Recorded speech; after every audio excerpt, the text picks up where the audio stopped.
There are many ways a person can feel alone. You can feel alone in a crowded room. You can feel alone after a phone call goes silent.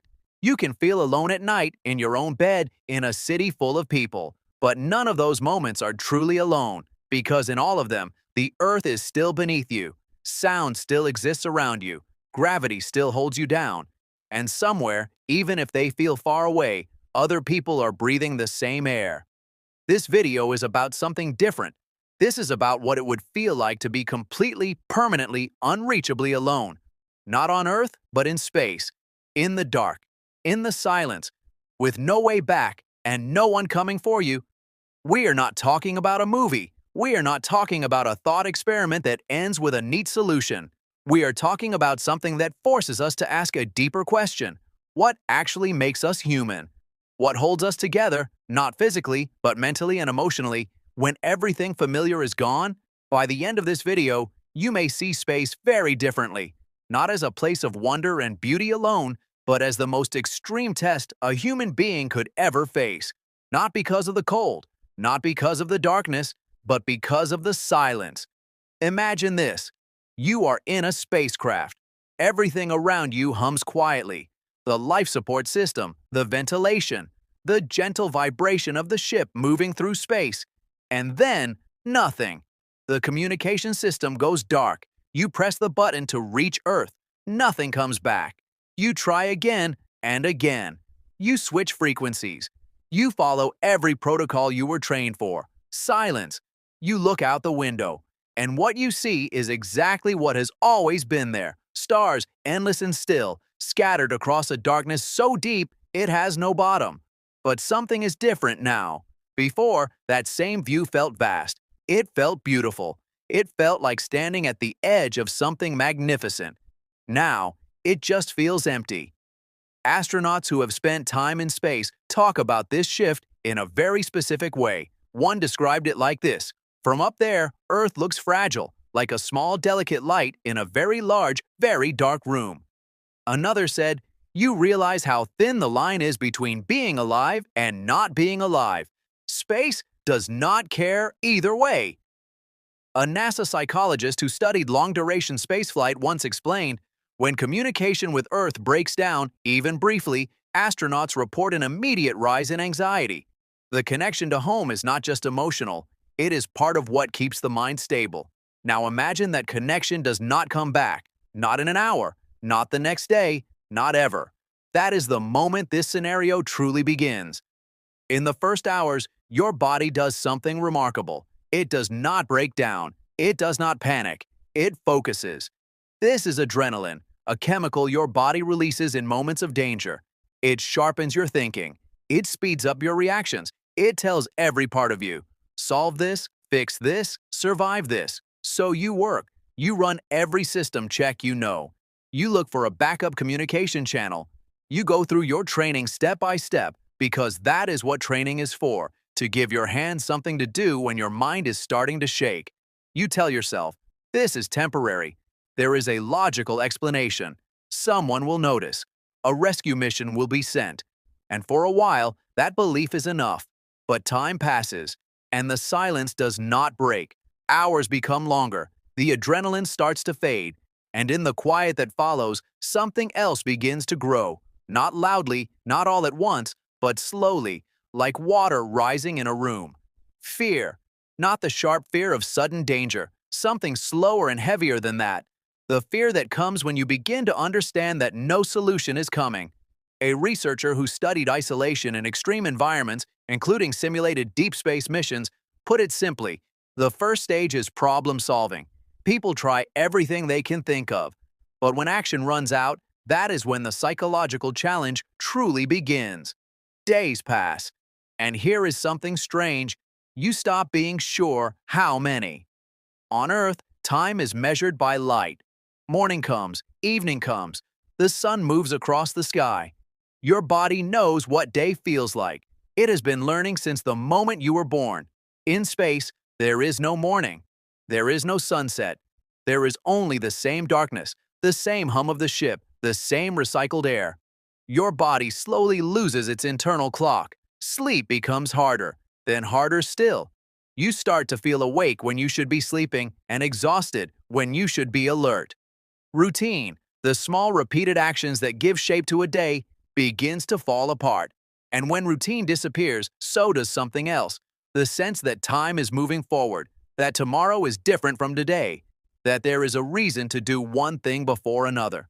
Psychologists who study people in extreme isolation, in remote research stations, in solitary confinement, in long submarine missions, describe a pattern that appears again and again. First, people try to stay busy. They create structure, they set small goals. Then, slowly, the effort becomes harder to make. The mind looks for stimulation, for new information, for conversation, for something that changes. And when nothing changes, the mind begins to create its own. Some people hear sounds that are not there. Some begin to feel that they are being watched or that something is wrong with their sense of where their own body is. One researcher described it this way: the human brain is not designed for true, unending sameness. It starts to fill the emptiness with things it invents. You are still physically alive, but mentally, the person you were on Earth, the person shaped by noise and connection and the presence of other humans, that person is being slowly worn away. While all of this is happening in your mind, the physical reality of space continues outside the walls of your ship. Beyond that thin metal shell, the temperature drops to nearly negative 270 degrees Celsius. That is close to the coldest temperature that can exist anywhere in the universe. Nothing survives out there without protection. Inside, you depend entirely on systems you did not build and cannot fully repair. The oxygen recycler must keep working. The CO2 filters must keep absorbing what you breathe out. The water system must keep converting waste back into something drinkable. These systems were designed carefully, built to last, but they were not designed to last forever. And they were not designed to function without maintenance, without supplies, without the support of people on the ground monitoring every reading. Food and water are finite. The calculations are simple and brutal. How many days remain before one system or another begins to fail? A former ISS crew member once said, "People imagine space as this vast open place, but when you live there, you feel the opposite. You are in a very small box, completely dependent on machines, and the universe outside does not notice whether you are there or not." That last part is important. The universe does not notice. We have talked about silence, about time, about systems and oxygen, and the slow erosion of mental stability. But there is something underneath all of that. Something that makes this scenario feel different from any other kind of danger. When a person is lost in a forest, they can still hear birds. They can feel the wind. They can touch bark, smell rain, see the difference between light and shade. The world is still responding to them in small ways all the time. When a person is trapped in a building, other people may be searching. Their voice might carry, someone might hear. In space, none of that is true. Space does not respond to you. It does not echo back your sound because there is no sound. It does not feel your weight because there is no gravity to anchor you to anything.